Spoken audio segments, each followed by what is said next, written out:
Welcome back to the Midwest Pokemon League.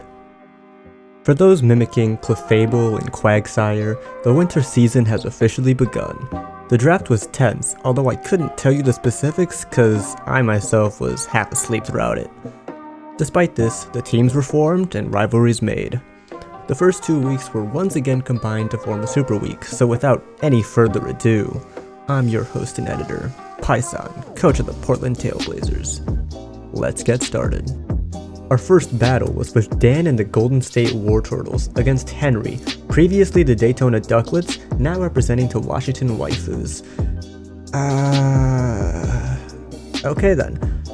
Dan, in a startling reversal of his typical slowbro routine, played an aggressive early game, setting up Mew with its newfound Dragon Dance, taking out Tangrowth and dealing massive damage to Melodic. Dan repeats the same feat with Volcarona immediately after, picking up 2 more kills before being forced to swap. Henry tries his best to regain his footing, but at that point, Dan has simply done too much to both his team and his mental, picking up the first win of the season. Good job, Dan. You beat up a fictional anime girl. Fucking weeb. Following this, we have an old grudge match, with Ben and the Hong Kong Bronzongs facing Tickle and the LA Lake Spirits.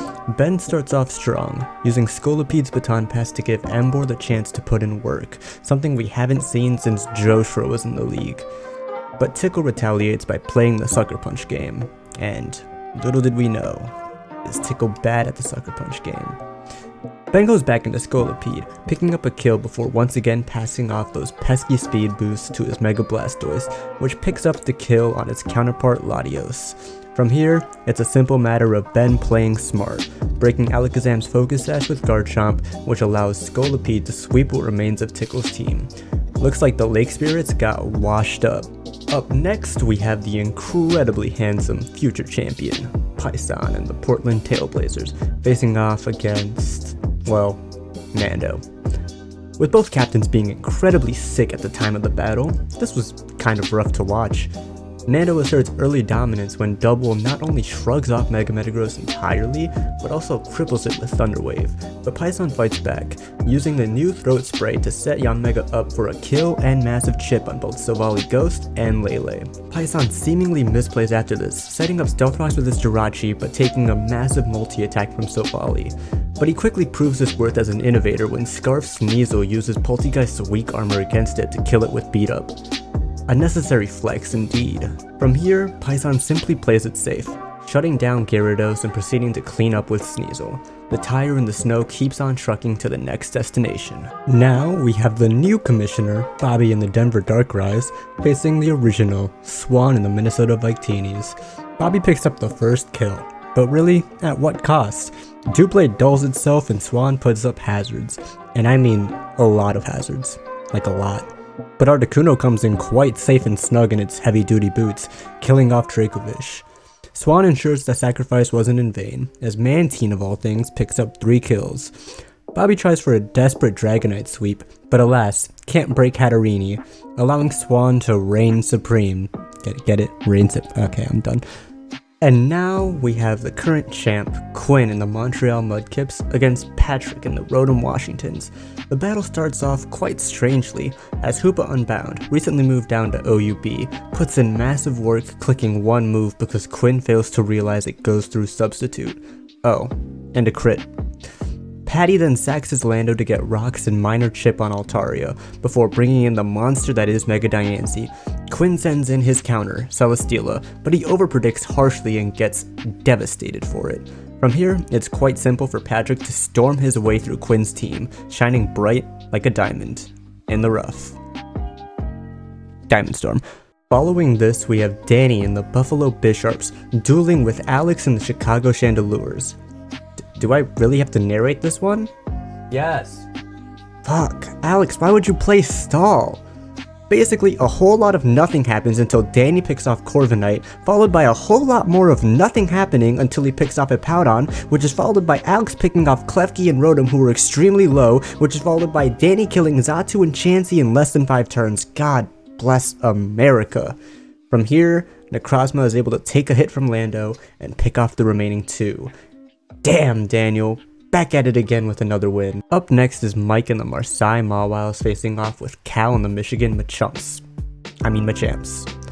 A spicy start to the game, as Sash Gengar eats Mike's Z move and kills off Greninja before it can even get its Ash form. But Mike won't take that lying down, killing Gengar and damaging Tyranitar. Cal kills off Cursula, Mike retaliates on Whimsicott, and it seems that our two League players are willing to trade to their heart's content. But alas, all good things must come to an end, and with Cal having the early lead, it's no surprise to see him end the game with a 1-0 victory.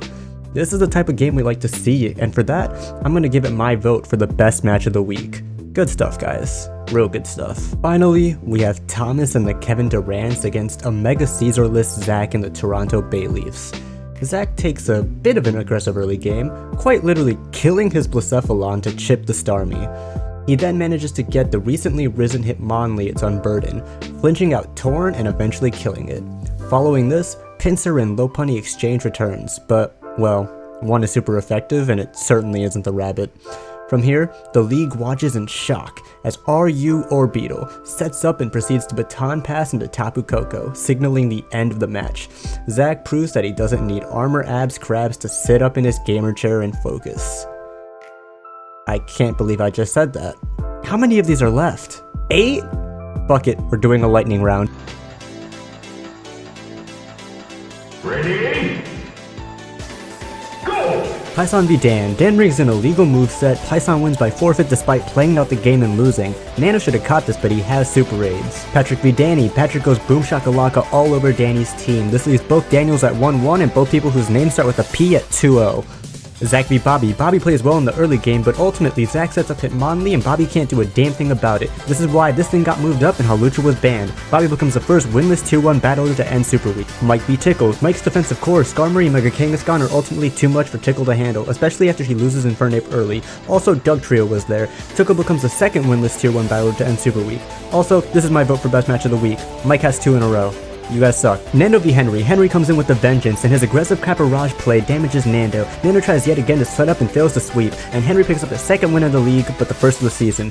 Don't get super raids. Zen v Cal. I don't know what to tell you. Cal kinda just ints early on and doesn't have the power to do anything in the late game. This is a typical Machamp maneuver. Quinn v Alex. Alex brings Gravity Lando, and Quinn kinda just falls over. A poor showing from our current champ, but at least this game was not stall. Quinn becomes the third winless tier 1 battler to end Super Week. Thomas v Swan. Aurora Veil is a bitch. Swan has to sit there and watch as Ninetales picks off his team because he didn't bring Gyro Ball and Ferrothorn. Complete! See you fuckers next year.